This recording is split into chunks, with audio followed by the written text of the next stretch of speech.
jaribu linalotokana na Mungu mwenyewe, ambalo anaruhusu kumpima mtu wake kwa ajili ya kazi ambayo anataka kumpa au kwa ajili tu ya kujivunia kwa shetani.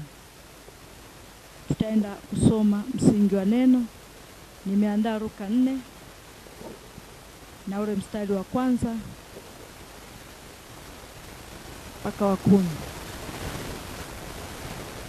Na Yesu hali amejaa Roho Mtakatifu alirudi kutoka Yordan, akaongozwa na Roho muda wa siku 40 nyikani, akijaribiwa na Ibilisi, na siku hizo alikuwa hali kitu.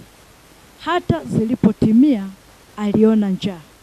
Ibilisi akamwambia, ukiwa ndiwe mwana wa Mungu, liambiwe jiwe hili liwe mkate. Namba 4. Yesu akamjibu, imeandikwa ya kwamba mtu hataishi kwa mkate tu. Akampandisha juu, akamwonyesha milki zote za ulimwengu kwa dakika 1.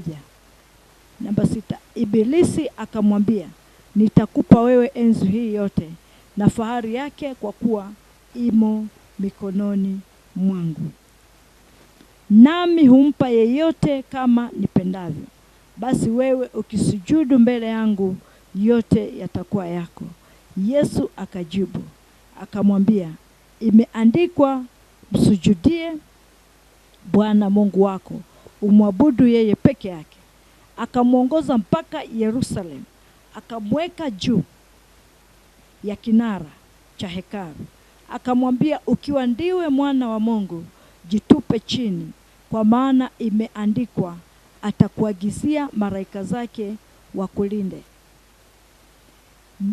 na ya kwamba mikononi mwao watakuchukua, usije ukajikwaa mguu wako katika jiwe. Yesu akajibu akamwambia, imenenwa, usimjaribu Bwana Mungu wako. Basi alipomaliza kila jaribu, Ibilisi akamwacha, akaenda zake kwa muda. Bwana Yesu asifiwe. Basi tutaomba kwa ajili ya msingi wa neno. Baba, katika jina la Yesu ninakuinua, ninakutukuza. Asante kwa kumenipa neema tena na kibali cha kukisogelea kiti chako.